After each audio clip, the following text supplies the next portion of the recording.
like You to still see... here?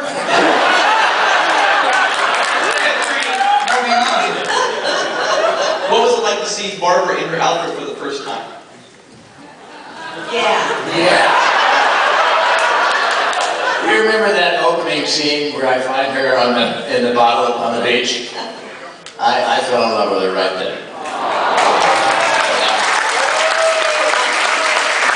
You want to know the honest truth? It was so cold on that beach. They always do those things in the winter. I don't think either of us were thinking about it. We were just doing the scene, get it over with, please. It was freezing. Yeah, we didn't do a lot of takes on that. We had clothes on, of course. Yeah. I had my jumpsuit on. I had my jumpsuit on when I met her. I wanted to jump her. No.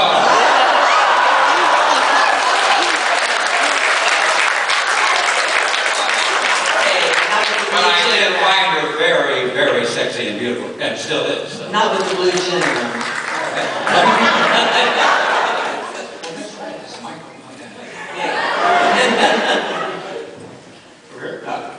Thank you all for being here this weekend. It's a great pleasure. And I have to change shows momentarily because there is no Dallas panel this weekend. I know. So my question is for Mr. Hagman. You played such an iconic character in J.R. Ewing, and to what degree in real life did your friends, your family, and whatnot think were unable to separate Larry Hagman from J.R. Ewing, thought that you were J.R. Or maybe you are J.R. Ewing and you're evil. I don't know. But to what degree did you have difficulty people seeing you as yourself rather than this fantastic part you're playing? Would you mind repeating that question? No, I got you. Well, I don't know. You know, I'm an actor. I just fell into, I had the comedic part. And actually, in Jeannie, I was kind of a straight man. You know, these guys got all the laughs. A brilliant straight man. Yeah. Trust me. Yeah, you bet. No, I don't know. I guess there's a little Major Nelson in me and a little JR in me. So I was lucky enough to find those two parts, and the rest is history, that's for sure.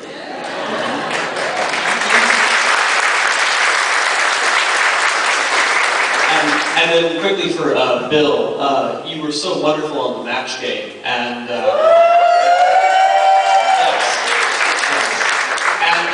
it always struck me with that, watching that show now on cable, it always seems like when it was filmed, it had no expectation of being repeated ever. That what you folks were saying, you thought it should be seen the one time only.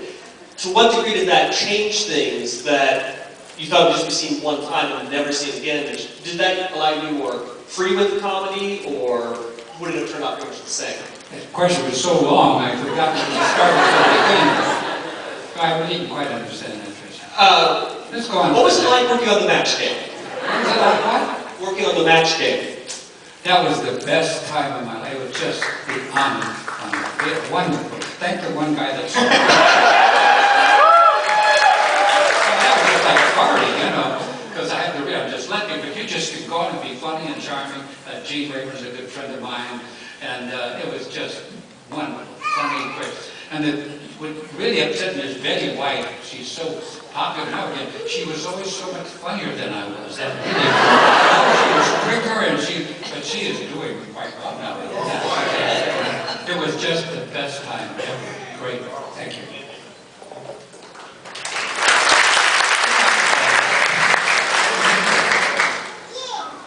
Okay. Like I said, it's very nice to see all of you today, and very fun, very good show. I have a question for Mr. Daly. A co-worker of mine wanted to know, do you still play the bass? What was it? Do you still play the bass? What? Play the bass? The bass. Oh, you're talking.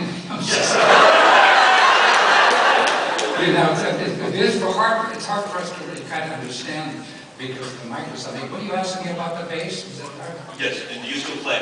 Oh yeah, so good. Yeah, it's very hard to find a group that now they have the handle guitars. Yeah, but no, I still play.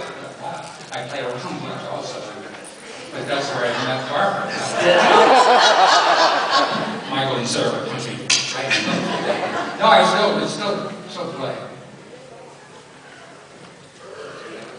Yeah, oh, no, I play by myself. I play with myself, actually. No, I have a beautiful bass.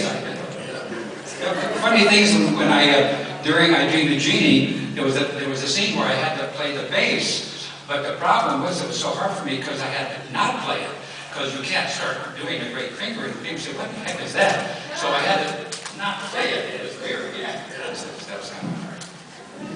Boring, but hard. Okay, over here. I wanted to know, did you keep anything from the set? And for that matter, do you still have anything from the set if you did? I do.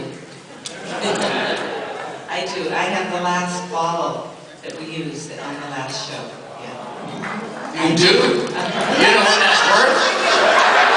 You knew I had it.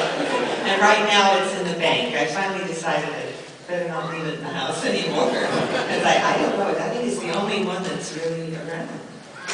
Yeah, no, I got stolen the last week on the show. Or broken. Except for yours, which you stole. That's an old Jim Beam bottle. Do you know that?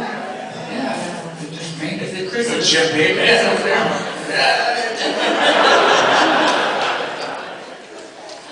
Yeah, they were so cheap they didn't go out and make a new one. They took an old Christmas. Remember the Christmas decanters that the liquor stores used to put out? Well, that was a Jim Beam bottle, and it worked pretty well for us for 5 years, for 45. There it is, right there. Yeah. They hand painted it, though. They Had made it, yeah. Decent out real. That was not too. Well, I cringed that one episode where it was the dream episode where Dr. Bellows found out, and there's the scene where you drop the bottle and it shatters. And I've always loved props as a kid and as an adult, as you can see. And I just cringe every time I see that scene. They dropped the bottle.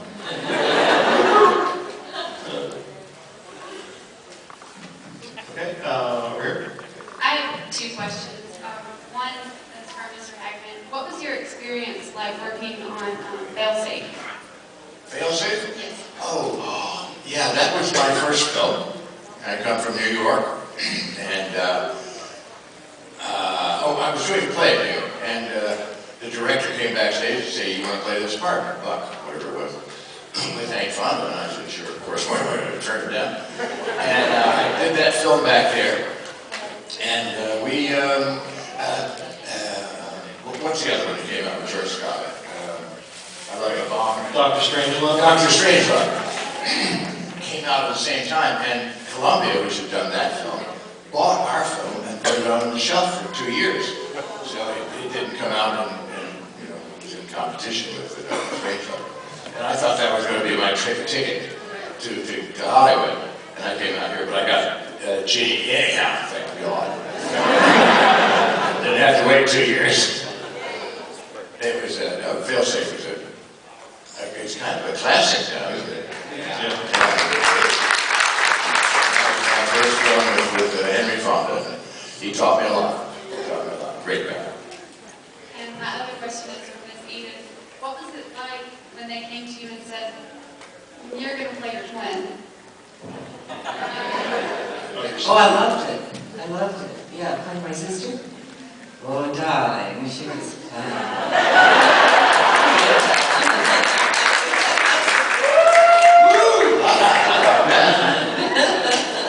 That's another great trivia question they always ask me, what was your sister's name? And I didn't know that. Does anybody, you all know what her sister's name was? Right. Jeannie too. We had a scene in one of the films where Larry said that, "Isn't it confusing? You know, you're both Jeannie." I said, "All the women in my family are Jeannie." He said, "Isn't it confusing?" "No, we know who we are."